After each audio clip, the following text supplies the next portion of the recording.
Bollywood silver screen presenting Cast Away.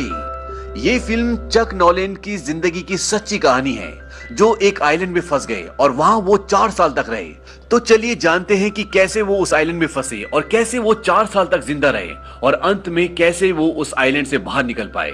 ये कहानी है फेडेक्स कुरियर कंपनी के एम्प्लॉय चक की, जो अपने काम में बहुत ही सीरियस होता है और वो ऑब्सेस्ड होते हैं कि हर एक कुरियर, हर एक पैकेट टाइम पर पहुंचे, और इसीलिए वो अलग अलग कंट्री विजिट करते हैं जहां भी उनकी ब्रांचेस होती हैं, और वहां के जो एम्प्लॉयज होते हैं वो उन्हें मोटिवेट करते हैं और उन्हें टाइम की वैल्यू बताते हैं। साथ ही में चक एक लड़की से प्यार करते हैं जिसका नाम कैली है, और कैली भी चक से बहुत प्यार करती है और ये दोनों बहुत लंबे समय से रिलेशनशिप में हैं। ये दोनों शादी करना चाहते हैं, लेकिन चक अपने काम में बहुत बिजी रहते हैं, वो देश विदेश घूमते रहते हैं और इसी वजह से अभी तक इन दोनों की शादी नहीं हुई।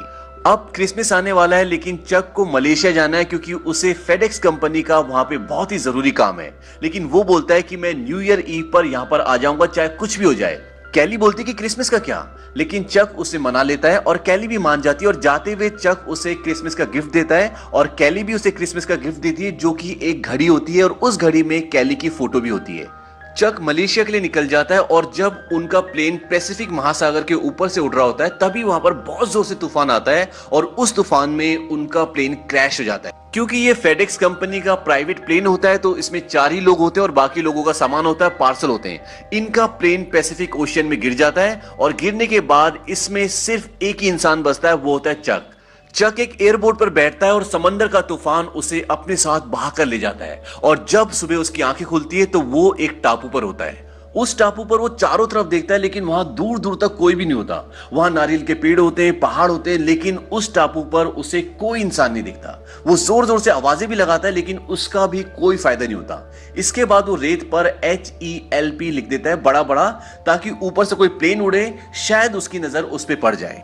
रात हो जाती है और चक सो जाता है। जब सुबह चक उठता है तो जो उसने रेत पे HELP हेल्प लिखा होता है वो मिट चुका होता है, और इसके बाद चक लकड़ी के बड़े बड़े टुकड़ों से हेल्प लिखता है, क्योंकि वो जानता है कि उसे ढूंढने जरूर लोग आएंगे, और जब वो लोग आए तो उन्हें इस निशान को देखकर ये पता चल जाए कि चक यहीं पर है और उसे हेल्प की जरूरत है।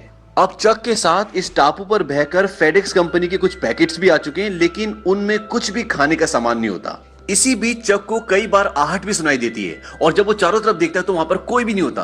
तभी उसके सामने एक नारियल गिरता है और वो समझ जाता है कि ये नारियल गिरने की आवाज थी।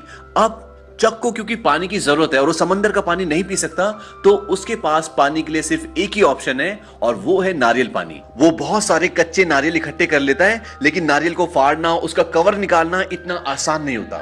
इसमें चक को बहुत स्ट्रगल करना पड़ता है, और बाद में वो एक नारियल को निकाल भी लेता है, लेकिन उसमें छेद करना, उससे पानी पीना ये बहुत मुश्किल होता है। लेकिन फाइनली चक एक नारियल में छेद करके उससे पानी पीना सीख जाता है। अब चक के पास पानी पीने के लिए नारियल है। अब चक को यहाँ पर 2-3 दिन हो चुके हैं और उसके पैरों में जूते नहीं होते, और जब वो पानी में चलता है तो पानी में जो पत्थर होते हैं उससे उसके पैर में बहुत तकलीफ हो रही होती है, और उसके पैर से खून भी निकल रहा होता है। इसके बाद चक अपनी पैंट को आधा फाड़ के अपने पैरों पे लपेट लेता है, क्योंकि उसे ऊपर एक बहुत बड़ी चोटी दिखती है जो बहुत ऊंची होती है, और वो ये तय करता है कि वो उस चोटी पर जाएगा और चारों तरफ का जायजा लेगा कि एग्जैक्टली वो है कहां पर। और जब वो उस चोटी पर जाता है तो उसे समंदर में कोई दिखता है। वो जल्दी जल्दी नीचे आता है और उस चीज के पास जाता है, और जब वो वहां पर जाता है तो देखता है कि वो उसी के प्लेन के एक पायलट की डेड बॉडी होती है।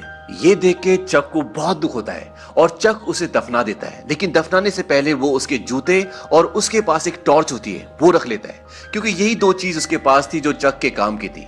अब चक को इस बीच पर, इस टापू पर बहुत दिन हो चुके हैं और वो अकेला है, लेकिन धीरे धीरे वो उस टापू पर रहना सीख भी रहा है। उसने सीख लिया है कि पत्तों पे जो रात को ओस का पानी गिरा होता है उसे नारियल के अंदर कैसे डालना है। इसी के साथ वो अपनी भूख मिटाने के लिए मछली मारना भी सीख रहा होता है। वो एक लकड़ी को पैना करके उससे मछली मारने की कोशिश करता है। दरअसल एक बहुत पुरानी टेक्निक होती है जो आदिवासी किया करते थे, और चक उसी टेक्निक के जरिए मछली पकड़ने की कोशिश करता है, लेकिन उसे कामयाबी नहीं मिलती। उसके पास इस टापू में खाने के लिए सिर्फ क्रैब है, नारियल पानी है और ओस का पानी जो रात को पत्तों में जम जाता है, यही सब उसके खाने के लिए इस टापू पर है।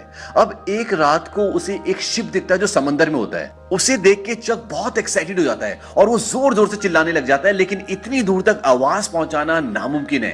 वो टॉर्च जलाकर उन्हें इशारा करने की भी कोशिश करता है, लेकिन इतनी दूर से टॉर्च की रोशनी को देखना भी नामुमकिन है। और अगली सुबह चक ये फैसला करता है कि जो उसके पास एयरबोट होती है जिसमें बैठकर वो इस बीच तक पहुंचा होता है, वो उस एयरबोट पर बैठकर इस बीच से निकल जाएगा, क्योंकि उसे पता चल चुका है कि यहां पर कोई नहीं है और यहां पर कोई आने वाला भी नहीं है। अब जब वो उस एयरबोट से वहां से निकलने की कोशिश करता है तो वहां पर उसका सामना होता है बड़ी बड़ी लहरों से, और वो लहरें उसे समंदर में जाने नहीं देती बल्कि वापस बीच पे धकेल देती हैं, और इसी दौरान उसके पैर में भी चोट लग जाती है और बहुत खून निकलता है और चक वापस बीच पर आ जाता है। इसी दौरान एक रात को बारिश भी हो जाती है और चक वहां पर एक गुफा होती है उसके अंदर चला जाता है और टॉर्च जलाता है, और रात को वो टॉर्च जला के सो जाता है। जब सुबह उठता है तो टॉर्च के सेल खत्म हो चुके हैं और अब चक के पास रोशनी के लिए कुछ भी नहीं है, और उसे यह भी नहीं पता कि आग कैसे जलाते हैं। अब वो उन बॉक्सेस के पास जाता है जो फेडेक्स के होते हैं और जो तैर के इस किनारे पर आए होते हैं। वो एक एक करके सारे बॉक्सेस खोलता है।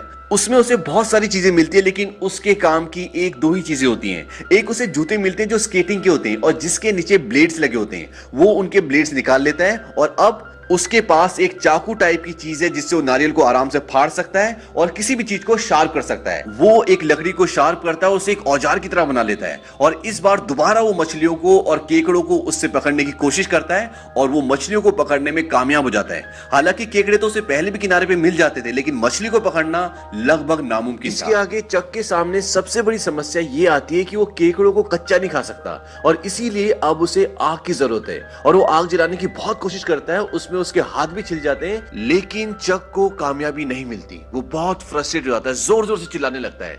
इसके बाद वो नारियल छिल रहा होता है, तभी उसको आइडिया आता है कि अगर दो लकड़ियों को मैं आगे पीछे घिसूं तो शायद आग जल जाए, क्योंकि इससे पहले जिस तरीके से वो लकड़ी से आग जलाने की कोशिश कर रहा था उससे उसके हाथ छिल गए थे। अब वो दूसरी तरह से ट्राई करता है और बहुत मुश्किलों के बाद आग जल जाती है, और आग जलने के बाद चक बहुत खुश हो जाता है, और इस टापू पे आने के बाद पहली बार उसे खुशी मिली है। इसी के साथ वहां पर जो सामान पड़ा होता है उसी सामान में एक फुटबॉल भी होती है, और उस फुटबॉल पे चक का ब्लड लगा होता है। वो उस पर आंख, नाक और मुंह का शेप बना देता है और उससे बातें करना शुरू कर देता है, और उस फुटबॉल पे विल्सन लिखा होता है तो वो उसे विल्सन कह के बुलाता है। और अब चक का इस टापू पे एक दोस्त भी है और वो है फुटबॉल। चक को यहाँ पर एक चीज और बहुत तकलीफ दे रही होती है, और वो था उसके दांत का दर्द। और उसके दांत का दर्द बहुत पहले से था, लेकिन वो हमेशा डॉक्टर के पास जाने से कतराता था, और अब उसे किसी भी हाल में इस दांत को तोड़ना है, और वो बहुत मुश्किल से अपने दांत को तोड़ता है और तोड़ने के साथ ही बेहोश हो जाता है। धीरे धीरे वक्त आगे बढ़ता है और आज चक को इस टापू पे पूरे 4 साल हो चुके हैं, और इन 4 सालों में चक का पूरा हुलिया बदल चुका है। पहले वो मोटा हुआ करता था, आज वो बिल्कुल पतला है, उसकी दाढ़ी बहुत लंबी है, उसके बाल बड़े बड़े हैं, और चक अब इस टापू में पूरी तरह से जीना सीख चुका है। वो दूर से डंडी फेंकता है और उसमें मछली आकर अटक जाती है, यानी कि वो मछली को दूर से ही मार देता है, क्योंकि 4 साल से वो निरंतर प्रयास कर रहा है। और अब इस टापू के वातावरण, यहाँ की जिंदगी से चक पूरी तरह से घुल मिल चुका है, और वहीं विल्सन और चक की दोस्ती और भी गहरी हो चुकी है। विल्सन को चक सारी बातें बताता है, उससे दिन भर बातें करता रहता है। एक सुबह चक मछली खा रहा होता है, तभी उसे किसी चीज की आवाज आती है, और जब वो भाग के बाहर जाता है तो वहां पर एक स्टील की शीट होती है, और उस शीट को देखकर उसे आइडिया आता है कि मैं इसकी मदद से इस टापू से निकल सकता हूं। दरअसल इस टापू से आगे समंदर में निकलने के लिए जो सबसे बड़ी अड़चन थी वो थी समंदर की लहरें। जब भी चक समंदर में जाने की कोशिश करता, वो लहरों से वापस फेंक देती, और इसी वजह से चक पिछले 4 साल से इस टापू से निकल नहीं पाया। अब वो बड़े बड़े नारियल के पेड़ काटता है और उन्हें किनारे पे ले जाता है और उससे एक बेड़ा बनाता है। हालांकि बेड़ा बनाना इतना आसान नहीं था, उसे इसमें बहुत मुश्किलें आती है, और वो ये तय करता है कि जब हवा का रुख बदलेगा तब वो यहाँ से निकल जाएगा, और जो उसे शीट मिली थी उसे हवा के विरुद्ध इस्तेमाल करेगा ताकि उसके बेड़े को धक्का मिल सके। जैसा कि पुराने जमाने में लोग अपनी नाव को आगे बढ़ाने के लिए पर्दों का इस्तेमाल करते थे, चक उसी टेक्निक का इस्तेमाल करके इस बेड़े को बनाता है। और अब वो वक्त आता है जब हवा का रुख बदल जाता है। चक अपने दोस्त विल्सन को अपने बेड़े में रखता है और वहां से निकल जाता है। अब उसे बड़ी बड़ी लहरों का सामना करना पड़ता है, लेकिन चक उन लहरों को पार कर जाता है और उसके बाद वो बहुत खुश होता है। लेकिन अभी भी अनंत समंदर आगे है। उसे कुछ नहीं पता कि उसे जमीन कब मिलेगी या कोई शिप उसे कब मिलेगा। बस चक उस टापू को छोड़कर अब निकल चुका है। पिछले 4 सालों से चक उसी टापू पर था, और आज उस टापू से निकलने के बाद उसके अंदर एक उम्मीद है कि शायद वो घर पहुंच जाए। लेकिन ये सब इतना आसान नहीं होने वाला था। समंदर में उसे बारिश का, तूफान का, इन सब का सामना करना पड़ता है। हालांकि खाने के लिए मछली पकड़ लेता है और बारिश का पानी पीने के लिए जमा कर लेता है। उसने बारिश का पानी इकट्ठा करने के लिए बहुत सारे नारियल रखे होते हैं, तो जब भी बारिश होती है तो उनमें पानी भर लेता है और उसे बचा के रखता है ताकि वो बाद में पी सके। लेकिन इसी बीच एक ऐसी घटना होती है जिससे चक पूरी तरह से टूट जाता है। उसका दोस्त विल्सन, जो कि एक फुटबॉल है, वो पानी में गिर जाता है और जब तक चक को पता चलता है विल्सन उससे काफी दूर जा चुका होता है। लेकिन फिर भी चक पानी में कूद जाता है और उसे वापस लाने की कोशिश करता है, लेकिन इसमें वो नाकामयाब रहता है। और वापस अपने बेड़े में आने के बाद चक बहुत रोता है, क्योंकि विल्सन ही वो था जिससे वो पिछले 4 सालों से बातें कर रहा था और विल्सन उसका बहुत अच्छा दोस्त था। शायद ये बात आपको अजीब सी लगे कि एक फुटबॉल के जाने से चक को इतना दुख क्यों हुआ, लेकिन चक के लिए विल्सन एक फुटबॉल नहीं था। वो पिछले 4 सालों से उससे बातें कर रहा था। वो उसके लिए एक अस्तित्व था, इसीलिए वो उससे इमोशनली कनेक्टेड था। और एक यही वजह होती है कि चक को विल्सन के जाने का बहुत दुख होता है। इसके बाद चक अपने आगे का सफर जारी रखता है और कुछ दिनों के सफर के बाद जब चक पूरी तरह से थक चुका है, टूट चुका है, एक कार्गो शिप उसके सामने से गुजरता है और वो लोग उसे देख लेते हैं और उसे बचा लेते हैं। अब चक अपने घर, अपनी जगह पर वापस लौट चुका है, लेकिन वापस लौटने के बाद वो देखता है कि सब कुछ बदल चुका है, क्योंकि उन लोगों ने, जो उसकी फैमिली मेंबर्स थे या उसके दोस्त थे, उन्होंने ये समझा था कि चक मर चुका है और वो उसका फ्यूनरल भी कर चुके होते हैं। और उसकी गर्लफ्रेंड कैली, जो उससे बहुत प्यार करती थी और चक भी उससे बहुत प्यार करता था, उसकी शादी हो चुकी है और अब उसकी एक बेटी भी है। चक कैली से मिलने भी जाता है और कैली उसे देखकर बहुत खुश होती है, उसे गले से लगा लेती है। लेकिन कैली का अब अपना एक परिवार है, इसलिए वो चक के साथ नहीं जा सकती और वो ये तय करते हैं कि अब उन दोनों के रास्ते अलग अलग हैं। चक को कैली ने घड़ी दी थी जो उसके साथ उस आइलैंड पे भी थी। वो घड़ी वो उसको वापस कर देता है, क्योंकि वो कैली के खानदान की घड़ी होती है। चक बोलता है कि परिवार की धरोहर परिवार के पास ही रहनी चाहिए, लेकिन चक कैली की फोटो अपने पास रख लेता है और जाने से पहले कैली उसे बोलती है कि तुमने वादा किया था कि तुम वापस आओगे। चक बोलता है आई एम सो सॉरी। कैली बोलती है कि मैं भी। और जाने से पहले चक को कैली एक किस करती है, क्योंकि वो आज भी उससे प्यार करती है, लेकिन वो अपने परिवार को नहीं छोड़ सकती और चक भी नहीं चाहता कि कैली अपना परिवार छोड़कर मेरे साथ आए। कैली के पास चक की एक गाड़ी भी होती है जिससे चक की बहुत सारी यादें जुड़ी होती है। कैली उस गाड़ी को चक को वापस कर देती है और चक उसमें बैठ के वहां से निकल जाता है। लेकिन जब चक थोड़ा सा आगे क्या होता है, कैली पीछे खड़ी होकर देख रही होती है और उसे चक के जाने का बहुत दुख हो रहा होता है। उसे लगता है कि कुछ छूट रहा है। वो चक का नाम पुकारते हुए भागते हुए उस गाड़ी के पीछे जाती है और चक भी गाड़ी वापस लेकर आता है, उसे गले से लगा लेता है। कैली बोलती है कि मुझे पता था कि तुम जिंदा हो, तुम वापस आओगे, लेकिन सब लोगों ने कहा कि मुझे सोचना बंद करना पड़ेगा। मैं आज भी तुमसे बहुत प्यार करती हूँ और तुम ही मेरा पहला प्यार हो।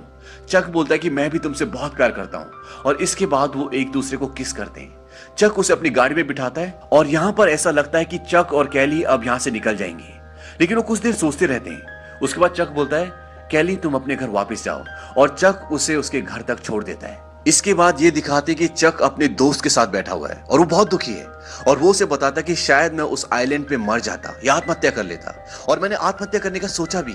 मैंने एक रस्सी बनाई और फांसी लगाने की कोशिश भी की, लेकिन मैं नहीं कर पाया, क्योंकि मुझे कैली के पास वापिस आना था, मुझे जिंदा रहना था और इसीलिए बस मैं सांस लेता रहा। शायद मैं बीमार भी पड़ जाता, लेकिन मैं सिर्फ कैली के लिए जिंदा रहा।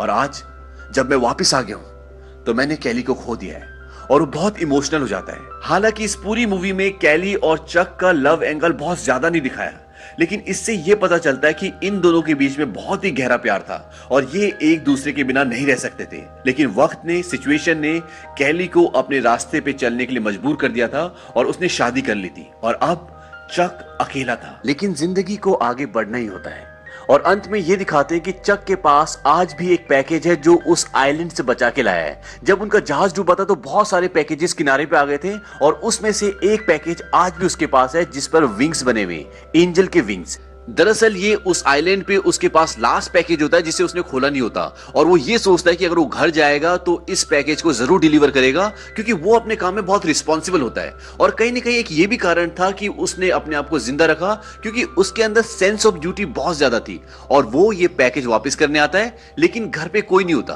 तो वो उस पैकेज को दरवाजे पे रख देता है और उस पे एक नोट लिख देता है कि this package saved my life, thank you Chuck Noland, और वहां से चला जाता है। और इसके बाद ये दिखाते हैं कि वो एक चौराहे पे खड़ा है जहां पर वो कंफ्यूज है कि वो जाए कहां, और वो मैप देख रहा होता है। तभी वहां पे एक लड़की आती है, वो बोलती है कि शायद तुम खो गए हो।